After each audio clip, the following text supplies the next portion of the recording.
Bonjour, je suis Van, je suis économiste du groupe Économie de Sol. Ce que nous allons faire avec ces vidéos, c'est essayer d'expliquer les concepts basiques d'économie qui sont fondamentaux pour comprendre ce qui se joue avec la mise en place de la règle d'or constitutionnelle.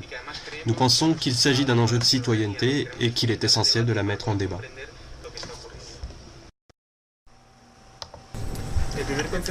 La première chose à clarifier pour mieux comprendre les enjeux de la réforme constitutionnelle, c'est la question du déficit. Le déficit, c'est la différence entre les recettes et les dépenses publiques. C'est quelque chose de très général. Dans le cadre d'une personne ou d'un foyer, les recettes sont par exemple le salaire, les aides sociales, les dépenses ce sont les courses, le loyer, etc. Dans le cas d'un État, les recettes, ce sont principalement les impôts, à hauteur d'environ 85%. Concrètement, il y a les impôts directs dont l'importance varie selon les ressources financières de tout un chacun, qui représentent environ 72% des recettes publiques.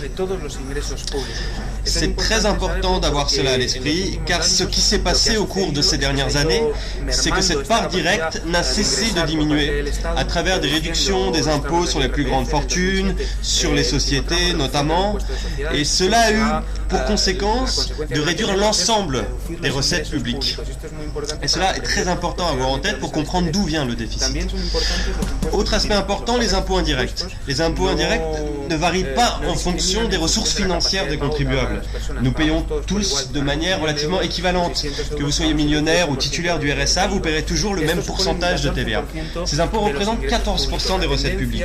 La tendance qu'on observe, c'est un basculement des impôts directs vers les impôts indirects. Et c'est ce qui s'est passé en 2007 lorsqu'on a réduit l'impôt sur la fortune et autres impôts directs. Et désormais, lorsqu'on envisage des hausses d'impôts, il s'agit d'impôts indirects comme la TVA. Comme on l'a dit, le déficit, c'est la différence entre les recettes et les dépenses publiques. Il est donc important de savoir ce que représentent les dépenses publiques. On dit souvent qu'il y a trop de gaspillage, trop de dépenses inefficaces, etc., etc.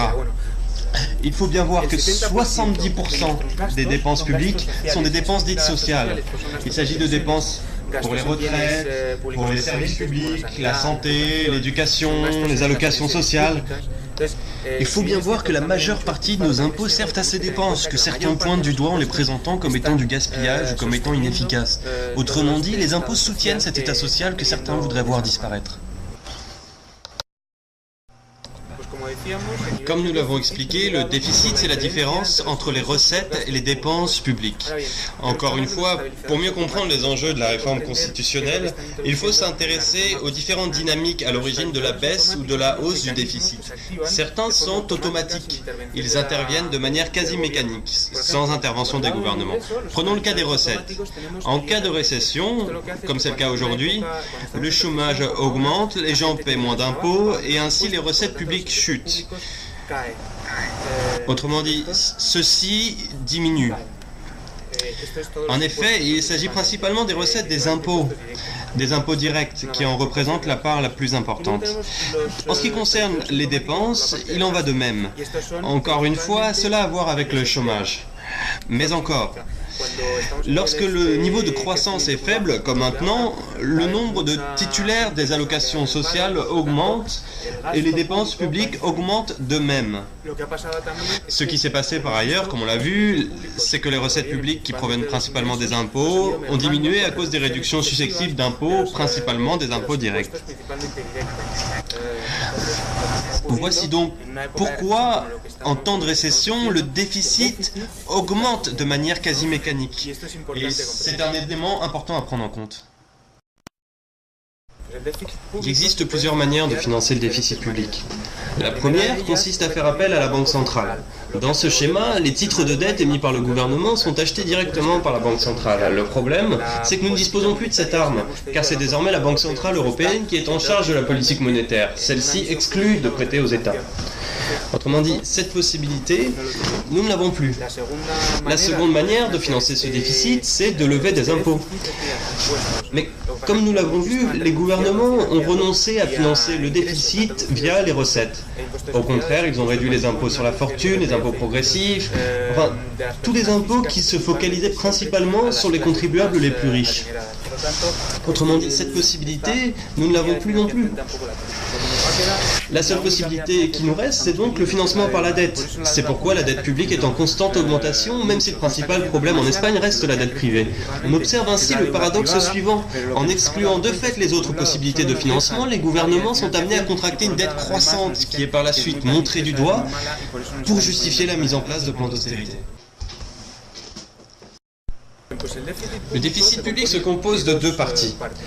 La première, c'est la partie cyclique. Elle est due aux dynamiques qui se mettent en place de manière quasi mécanique en période de crise. Comme nous l'avons vu précédemment, en cas de récession, de croissance économique faible, comme c'est le cas actuellement, les dépenses augmentent. Les recettes diminuent et, en définitive, le déficit augmente. C'est automatique, cette partie ne se contrôle pas. La seconde partie, c'est la partie structurelle. Sur celle-ci, le gouvernement peut jouer. Et ce que font les gouvernements, ou ce qu'ils devraient faire en temps de crise, c'est injecter de l'argent public dans l'économie, augmenter les dépenses publiques pour générer de l'emploi et diminuer le taux de chômage. Mais cela, le gouvernement semble avoir renoncé à le faire. Avec la réforme constitutionnelle et les contraintes sur le déficit, les dépenses nécessaires pour amortir le déficit cyclique ne seront plus possibles. En complément à cela, les plans d'austérité obligent les États à réduire structurellement leur capacité à lutter contre la récession. Et en définitive, à faire croître l'économie et à créer des emplois productifs. Pour le groupe économie de la Plaza del Sol, cette règle d'or constitutionnelle est un véritable coup d'État des marchés financiers. Et je vais vous dire en quoi. Ce que veulent les marchés financiers, c'est que le niveau de recettes soit juste suffisant pour que les États puissent payer les dettes qu'ils ont contractées. Mais ces dettes sont par ailleurs directement issues de la crise, de l'hypertrophie, de la démesure, de l'absence de contrôle des marchés financiers. Or, c'est précisément ces facteurs, avec la crise financière, qui sont à l'origine du déficit public. Désormais, pour payer cette dette, ce que les gouvernements s'apprêtent à faire, puisqu'ils ne souhaitent pas augmenter les recettes, en augmentant les impôts sur les hauts revenus, sur les grandes entreprises, ils vont réduire les dépenses. Ils vont réduire les dépenses pour réduire les déficits. C'est pourquoi ils imposent des plans d'austérité qui visent à satisfaire au diktat des marchés financiers. Par exemple, en réformant le système des retraites, ou encore en réformant le marché du travail, en effectuant des coupes dans le domaine de la santé, dans le domaine de l'éducation, des coupes dans le secteur public en général. Tout cela en guise de tribut payé au marché financier. L'ultime aspect de ce coup d'État, c'est l'inscription dans la Constitution de cette volonté de réduire les dépenses publiques. Ce qui est en passe de se produire, c'est l'inscription non plus de la volonté populaire, de la souveraineté populaire, mais de la souveraineté des marchés financiers dans le marbre de la Constitution.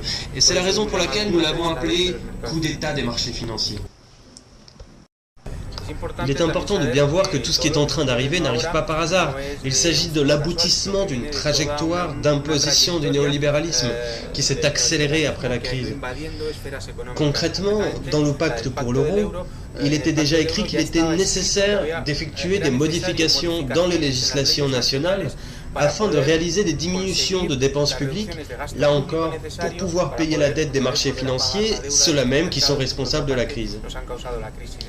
Dans le pacte pour l'euro, il était donc écrit noir sur blanc que de telles modifications étaient nécessaires, et la règle d'or constitutionnelle représente la manière la plus radicale possible de les mettre en œuvre, en modifiant la loi suprême que représente la Constitution.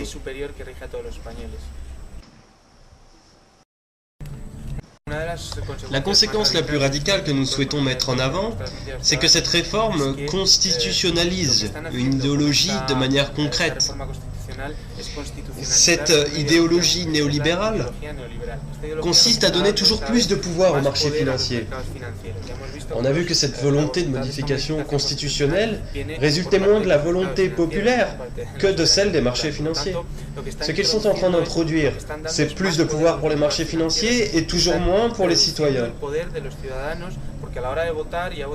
Qu'ils votent à droite ou à gauche, les gouvernements qui vont arriver au pouvoir devront se dédier à la réduction des dépenses publiques et donc du bien-être de tous. L'idéologie qui va dominer l'Espagne sera l'idéologie néolibérale. On en arrive à un mode de gouvernement quasi théocratique du néolibéralisme. Que no nos representan, que no nos representan.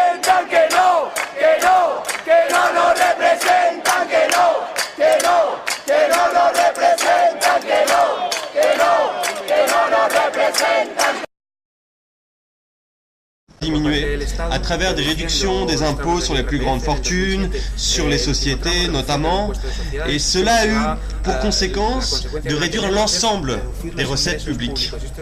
Et cela est très important à avoir en tête pour comprendre d'où vient le déficit.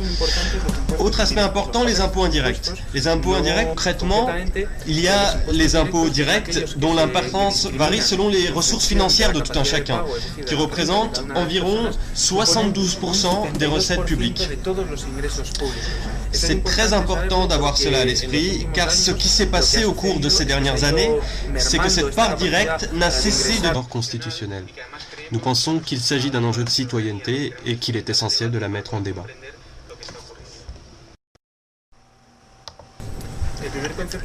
La première chose à clarifier pour mieux comprendre les enjeux de la réforme constitutionnelle, c'est la question du déficit. Le déficit, c'est la différence entre les recettes et les dépenses publiques. C'est quelque chose de très général. Dans le cadre d'une personne ou d'un foyer, les recettes sont par exemple le salaire, les aides sociales. Les dépenses, ce sont les courses, le loyer, etc. Dans le cas d'un État, les recettes, ce sont principalement les impôts, à hauteur d'environ 85%.